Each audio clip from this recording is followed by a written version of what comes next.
1990കളുടെ തുടക്കം. നമ്മളിപ്പോൾ നിൽക്കുന്നത് ഒരു യുദ്ധ അഭയാർത്ഥി ക്യാമ്പിലാണ്. യുഗോസ്ലോവിയൻ യുദ്ധങ്ങളുടെ ഫലമായുണ്ടായ അഭയാർത്ഥി ക്യാമ്പ്.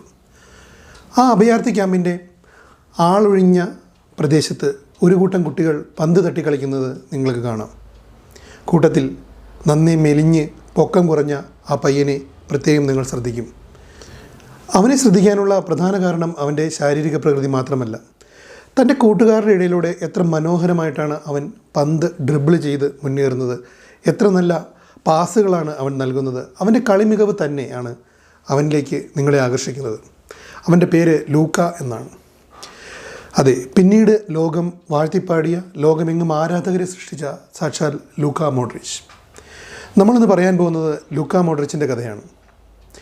കഥയിലേക്ക് സ്വാഗതം. ലൂക്ക മോഡ്രിച്ചിൻ്റെ കഥ പറയുമ്പോൾ അത് അദ്ദേഹത്തിൻ്റെ മാത്രം കഥയായി പറയാൻ കഴിയില്ല. കാരണം അത് യുഗോസ്ലോവിയൻ യുദ്ധങ്ങളുടെ കൂടി കഥയാണ്. ക്രൊയേഷ്യയുടെയും മറ്റനേകം യുഗോസ്ലോവിയൻ കൺട്രീസിൻ്റെ സ്വാതന്ത്ര്യത്തിൻ്റെ കഥയാണ്. യുഗോസ്ലോവിയ എന്ന് കേൾക്കുമ്പോൾ നമുക്കെല്ലാം മനസ്സിലേക്ക് ആദ്യം വരുന്ന ഒരു പേര് മദർ തെരേസ എന്നായിരിക്കും. അതേ യുഗോസ്ലോവിയ തന്നെ. ഒന്നാം ലോക മഹായുദ്ധത്തിന് ശേഷം യുഗോസ്ലോവിയയിൽ ഉണ്ടായത് കലാപങ്ങളുടെ ഒരു നീണ്ട നിരയായിരുന്നു. നിരവധി വംശങ്ങൾ കൂടിച്ചേർന്ന ഒരു രാജ്യമായിരുന്നു യുഗോസ്ലോവിയ. അവർ തമ്മിലുള്ള പ്രശ്നങ്ങൾ ഒരു സാധാരണ സംഭവമായിരുന്നു. അങ്ങനെ ഈ പരസ്പര കലഹം മൂലം യൂറോപ്പിലെ റിസോഴ്സ്ഫുള്ളായ വിഭവസമൃദ്ധമായ ഒരു രാജ്യം ദരിദ്ര രാജ്യമായി മാറി. എന്നാൽ രണ്ടാം ലോക മഹായുദ്ധത്തിന് ശേഷം അവർക്ക് ശക്തനായ ഒരു ഭരണാധികാരി ഉണ്ടായിരുന്നു. അദ്ദേഹത്തിൻ്റെ പേരാണ് യൂസഫ് ടിറ്റോ. വളരെയധികം ഇച്ഛാശക്തിയുള്ള, യുഗോസ്ലോവിയയെ ഒന്നിച്ച് നിർത്തണമെന്ന് ആഗ്രഹിച്ച ഒരു ഭരണാധികാരി. ടിറ്റോ തൻ്റെ ജനങ്ങളോട് പറഞ്ഞു, യുഗോസ്ലോവിയയിലെ ജനങ്ങളോട് പറഞ്ഞു, നമ്മളിങ്ങനെ തമ്മിത്തല്ലി മുന്നോട്ട് പോയാൽ, അല്ലെങ്കിൽ നമ്മൾ തമ്മിലിങ്ങനെ വഴക്കുകൾ ഉണ്ടായിക്കൊണ്ടിരുന്നാൽ, കലാപങ്ങൾ ഉണ്ടാക്കിക്കൊണ്ടിരുന്നാൽ നമ്മൾ തന്നെയാണ് ഇല്ലാതാവുക. മറ്റുള്ള രാജ്യങ്ങൾ നമ്മളെ ആക്രമിക്കും, അവരുടെ അധിനിവേശത്തിൽ നമുക്ക് ജീവിക്കേണ്ടി വരും. നമുക്ക് മുന്നേറണമെങ്കിൽ നമ്മൾ ഒന്നായി മുന്നേറണം. സാഹോദര്യത്തിലൂടെ പുരോഗതിയിലേക്ക്, ബ്രദർഹുഡ് എന്നൊരു ആശയം അദ്ദേഹം മുന്നോട്ട് വെച്ചു. തൻ്റെ ഇച്ഛാശക്തി കൊണ്ടും ഭരണ നൈപുണ്യം കൊണ്ടും യുഗോസ്ലോവിയക്കാരെ ഒന്നായി നിർത്താൻ ടിറ്റോയ്ക്ക് കഴിഞ്ഞു. അവിടുന്ന് അങ്ങോട്ട് ടിറ്റോയുടെ നേതൃത്വത്തിൽ അവർ പുരോഗമനം പ്രാപിച്ചു. സാമ്പത്തികമായിട്ടും സാമൂഹികമായിട്ടും രാഷ്ട്രീയമായിട്ടും എല്ലാം യുഗോസ്ലോവിയ ഒന്നായി വളർന്നു. എന്നാൽ 1980 ടിറ്റോ മരിക്കുന്നു. ടിറ്റോയ്ക്ക് തന്നെപ്പോലെ ശക്തനായ, അത്രയധികം ഇച്ഛാശക്തിയുള്ള, യുഗോസ്ലോവിയയെ മുന്നോട്ട് കൊണ്ടുപോകാൻ ശേഷിയുള്ള ഒരു ഭരണാധികാരിയെ കണ്ടെത്താൻ കഴിഞ്ഞില്ല, അല്ലെങ്കിൽ ഒരു പിൻഗാമിയെ തനിക്കായി കണ്ടെത്താൻ കഴിഞ്ഞില്ല. അതുകൊണ്ട് തന്നെ ടിറ്റോയുടെ മരണത്തിന് ശേഷം യുഗോസ്ലോവിയ വീണ്ടും പഴയ യുഗോസ്ലോവിയയായി. ആ വർഗീയ ഗ്രൂപ്പുകൾ തലപൊക്കി. അവർക്കിടയിലുള്ള പ്രശ്നങ്ങൾ വീണ്ടും ആരംഭിച്ചു. കലാപങ്ങൾ വീണ്ടും ഒരു സാധാരണ സംഭവമായി. ഏതാണ്ട് ഈ കാലയളവിലാണ് നമ്മുടെ കഥാനായകൻ ജനിക്കുന്നത്. അവൻ തൻ്റെ മുത്തച്ഛൻ്റെ സംരക്ഷണയിലാണ് വളർന്നത്. അങ്ങനെ കാലം പിന്നെയും മുന്നോട്ട് പോകുന്നു. 90കളുടെ തുടക്കത്തിൽ ഈ കലാപങ്ങൾക്കിടയിൽ ക്രൊയേഷ്യ സ്വാതന്ത്ര്യം പ്രഖ്യാപിക്കുന്നു. ക്രൊയേഷ്യ മാത്രമല്ല, ഒന്നിലധികം യുഗോസ്ലോവിയൻ രാജ്യങ്ങൾ ആ സമയത്ത് സ്വാതന്ത്ര്യ പ്രഖ്യാപനം നടത്തുന്നുണ്ട്. പക്ഷേ ആ പ്രഖ്യാപനങ്ങളെല്ലാം പ്രഖ്യാപനങ്ങളിൽ അല്ലെങ്കിൽ പേപ്പറിൽ മാത്രം ഒതുങ്ങി. കാരണം സെർബിയൻസ് അവർക്ക് സ്വാതന്ത്ര്യം നൽകാൻ തയ്യാറായിരുന്നില്ല. എന്തുകൊണ്ട് സെർബിയൻസ് ആയിരുന്നു യുഗോസ്ലോവിയയുടെ അധികാരവർഗം. അധികാരം നിയന്ത്രിച്ചതവരായിരുന്നു, പട്ടാളത്തെ നിയന്ത്രിച്ചിരുന്നവരായിരുന്നു, ഭരണത്തിൽ ഭൂരിപക്ഷവും അവരുടെ കയ്യിലായിരുന്നു. അതുകൊണ്ട് തന്നെ ഈ സ്വാതന്ത്ര്യം പ്രഖ്യാപിച്ച ഒരു രാജ്യത്തിനും ശരിയായ സ്വാതന്ത്ര്യം ലഭിച്ചില്ല. അങ്ങനെ സ്വാതന്ത്ര്യം ലഭിക്കാതായതോടെ പഴയ കലാപങ്ങൾ യുദ്ധങ്ങൾക്ക് വഴിമാറി.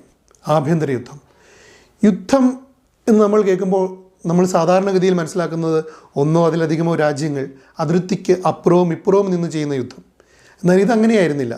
ആഭ്യന്തര യുദ്ധമായിരുന്നു, ഒരു രാജ്യത്തിനുള്ളിലെ യുദ്ധം. നമ്മുടെ തൊട്ട് അപ്പുറത്തുള്ള ആൾ, അല്ലെങ്കിൽ അടുത്ത ഗ്രാമത്തിലുള്ള ആൾ നമ്മുടെ ശത്രുവാണ്. അവൻ എപ്പോൾ വേണമെങ്കിലും നമ്മളെ ആക്രമിക്കാം. തിരിച്ച് അയാളും നമ്മളെ അതുപോലെ ഭയക്കുന്നു. എത്ര ഭയാനകമായ സാഹചര്യമാണെന്ന് മനസ്സിലാക്കുക. ഈ കാലഘട്ടത്തിൽ സെർബിയൻ പട്ടാളക്കാരുടെ ആക്രമണത്തിൽ ലൂക്ക മോഡ്രിച്ചിന് തൻ്റെ സംരക്ഷകനായ മുത്തച്ഛനെ നഷ്ടപ്പെടുന്നു. സെർബിയൻ പട്ടാളക്കാർ അദ്ദേഹത്തെ വെടിവെച്ച് കൊല്ലുന്നു. അവരുടെ വീട് അഗ്നിക്കിരയാക്കുന്നു. അങ്ങനെ അവൻ അഭയാർത്ഥി ക്യാമ്പിൽ എത്തിപ്പെടുന്നു. തൻ്റെ മാതാപിതാക്കൾക്കൊപ്പം തന്നെയാണ് അഭയാർത്ഥി ക്യാമ്പിലേക്ക് എത്തുന്നത്. എന്നാൽ ലൂക്ക എന്ന ചെറിയ പയ്യൻ തൻ്റെ സമാധാനം, ഭാവി എല്ലാം കണ്ടെത്തിയത് കാറ്റ് നിറച്ച ആ തുകൽപന്തിലായിരുന്നു. 1990കളുടെ അവസാനം ക്രൊയേഷ്യയ്ക്ക് ശരിയായ സ്വാതന്ത്ര്യം ലഭിക്കുന്നു. പക്ഷേ നമുക്കറിയാം, ഒരു കായിക താരത്തിന്, പ്രത്യേകിച്ച് ഒരു ഫുട്ബോളർക്ക് തൻ്റെ ജീവിതത്തിലെ പ്രധാനപ്പെട്ട വർഷങ്ങളാണ് ലൂക്ക മോഡ്രിച്ചിന് നഷ്ടമായത്. ഏതാണ്ട് 7 മുതൽ 15 വയസ്സ് വരെയുള്ള കാലം ഒരു പരിശീലകൻ്റെ കീഴിൽ വ്യക്തമായ പ്ലാനിലൂടെ പരിശീലനം നേടി വരേണ്ട കാലം അദ്ദേഹത്തിന് പൂർണ്ണമായും നഷ്ടപ്പെടുന്നു. സ്വയം പരിശീലനത്തിലൂടെയും ലോക്കലായ കോച്ചുമാരുടെ കീഴിലുമാണ് ആ കാലഘട്ടത്തിൽ മോഡ്രിച്ച് പഠിച്ചു വരുന്നത്. എന്നാൽ ക്രൊയേഷ്യയ്ക്ക് സ്വാതന്ത്ര്യം ലഭിച്ച ശേഷം പിന്നീട് അങ്ങോട്ട് ക്രൊയേഷ്യൻ ഫുട്ബോളിൻ്റെയും ലൂക്ക മോഡ്രിച്ചിൻ്റെയും വളർച്ചയുടെ കാലമായിരുന്നു. ക്രൊയേഷ്യൻ ഫുട്ബോളിനെ പറ്റി പറയുകയാണെങ്കിൽ 98 നടക്കുന്ന വേൾഡ് കപ്പിൽ ക്രൊയേഷ്യ ക്വാളിഫൈ ചെയ്യുന്നുണ്ട്. യൂറോപ്യൻ വമ്പന്മാരെ തോൽപ്പിച്ചുകൊണ്ട് വേണം യൂറോപ്പിൽ നിന്നും ഒരു ടീം വേൾഡ് കപ്പിന് ക്വാളിഫൈ ചെയ്യാനെന്ന് നമുക്കറിയാം. നമ്മൾ മനസ്സിലാക്കണം, 2-3 വർഷങ്ങൾക്ക് മുമ്പ് മാത്രമുണ്ടായ ഒരു രാജ്യം യൂറോപ്പിലെ വലിയ ടീമുകളെ തോൽപ്പിച്ചുകൊണ്ട് വേൾഡ് കപ്പിന് വേണ്ടി ക്വാളിഫൈ ചെയ്യുന്നു. ക്വാളിഫൈ മാത്രമല്ല, ആ വേൾഡ് കപ്പിൻ്റെ സെമി ഫൈനൽ വരെ അവരെത്തുന്നുണ്ട്. സോ ആ രാജ്യത്തിന് ഫുട്ബോളിനോടുള്ള അഭിനിവേശം അത് എത്ര വലുതാണ് എന്ന് നമുക്ക് മനസ്സിലാക്കാം. ആ ഒരു അഭിനിവേശത്തിൻ്റെ ഫലമാണ് ലൂക്ക മോഡ്രിച്ച് എന്ന താരവും. 2000ൻ്റെ തുടക്കത്തിൽ തന്നെ ലൂക്ക മോഡ്രിച്ചിനെ ക്രൊയേഷ്യൻ ക്ലബ്ബുകൾ ശ്രദ്ധിച്ചു തുടങ്ങി. എന്നാൽ 2003 ഡൈനാമോ സാഗ്രബ് എന്ന ക്രൊയേഷ്യൻ വമ്പൻ ക്ലബിന് വേണ്ടി ലൂക്ക മോഡ്രിച്ച് ആദ്യമായി പ്രൊഫഷണൽ ഫുട്ബോൾ കളിക്കാൻ തിരഞ്ഞെടുക്കപ്പെടുന്നത്. തുടക്കത്തിൽ ക്രൊയേഷ്യയിൽ അവസരങ്ങൾ ലഭിക്കാത്ത മോഡ്രിച്ച് ബോസ്നിയയിലേക്ക് ഒരു ലോണിൽ പോകുന്നു, ഒരു ബോസ്നിയൻ ക്ലബിലേക്ക്. അവിടെ നിന്നും തിരിച്ചു വന്ന ശേഷം വീണ്ടും ഡൈനാമോ സാഗ്രബിൽ കളിക്കുന്നുണ്ട് 2008 വരെ. ബോസ്നിയയിലെ തൻ്റെ ആ കാലഘട്ടത്തെപ്പറ്റി മോഡ്രിച്ച് പറയുന്നത്, ബോസ്നിയൻ പ്രീമിയർ ലീഗിൽ കളിച്ചാൽ നിങ്ങൾക്ക് ലോകത്ത് എവിടെയും ഫുട്ബോൾ കളിക്കാം എന്നാണ്. അത്രയ്ക്ക് ഫിസിക്കലായിരുന്നു ബോസ്നിയൻ ഫുട്ബോൾ എന്നാണ് അദ്ദേഹം ഉദ്ദേശിച്ചത്. എന്തായാലും 2008 ഇംഗ്ലീഷ് വമ്പന്മാരായ ടോട്ടനം ഹോട്ട്സ്പർ ലൂക്ക മോഡ്രിച്ചിനെ സൈൻ ചെയ്യുന്നു. അദ്ദേഹത്തെ അന്ന് സൈൻ ചെയ്യുന്നത് അതുവരെയുള്ള ചരിത്രത്തിൽ, ടോട്ടനത്തിൻ്റെ ചരിത്രത്തിലെ ഏറ്റവും വലിയ ഒരു ട്രാൻസ്ഫർ ഫീ നൽകിക്കൊണ്ടാണ്. എന്നാൽ ഇംഗ്ലീഷ് ആരാധകർ, പ്രത്യേകിച്ച് ടോട്ടനത്തിൻ്റെ ആരാധകർ അത്ര സംതൃപ്തരായിരുന്നില്ല. ഈ പൊക്കം കുറഞ്ഞ മനുഷ്യൻ ഇവിടെ എന്ത് ചെയ്യാനാണ് എന്ന് അവർ ചിന്തിച്ചു. അവർ പറഞ്ഞത് he's too weak and small എന്നാണ്. സംഭവം കറക്റ്റാണ്. പവർ ഹൗസ് ഫുട്ബോളായ ഇംഗ്ലീഷ് പ്രീമിയർ ലീഗ്, ശക്തന്മാർ നല്ലോണം ഫിസിക്കലി കളിക്കുന്ന ഒരു ലീഗാണ് പ്രീമിയർ ലീഗ് എന്ന് നമുക്കറിയാം. അങ്ങനെ ഒരു ലീഗിൽ ഈ ചെറിയ മനുഷ്യൻ എന്ത് ചെയ്യാനാണ് എന്ന് അവർ ചിന്തിച്ചു. പക്ഷേ ബോസ്നിയയിലെ ഇഡിയൻ ഫുട്ബോൾ കളിച്ചിട്ടാണ് അദ്ദേഹം വരുന്നതെന്ന് ഒരുപക്ഷെ അവർ അറിഞ്ഞിട്ടുണ്ടാവില്ല, അല്ലെങ്കിൽ അവരത് ശ്രദ്ധിച്ചിട്ടുണ്ടാവില്ല. എന്തിനായാലും ടോട്ടനത്തിൽ പതിയെ ലൂക്ക മോഡ്രിച്ച് പ്രധാന കളിക്കാരനായി മാറുന്നു. തൻ്റെ ഇംഗ്ലീഷ് പ്രീമിയർ ലീഗിലെ സാന്നിധ്യം അദ്ദേഹം അറിയിക്കുന്നു. അതുകൊണ്ട് തന്നെ 2012 സഷാൽ ഹൊസെ മറീഞ്ഞോ റയൽ മാഡ്രിഡിന് വേണ്ടി ലൂക്ക മോഡ്രിച്ചിനെ സ്പെയിനിലേക്ക് കൊണ്ടുപോകുന്നു. എന്നാൽ സ്പാനിഷ് മാധ്യമങ്ങളും ആരാധകരും ആ സൈനിങ്ങിൽ തൃപ്തരായിരുന്നില്ല. സ്പാനിഷ് മാധ്യമങ്ങൾ അദ്ദേഹത്തെ പറ്റി എഴുതിയത് ഇങ്ങനെയാണ്: the worst ever signing in the history of Real Madrid എന്ന്.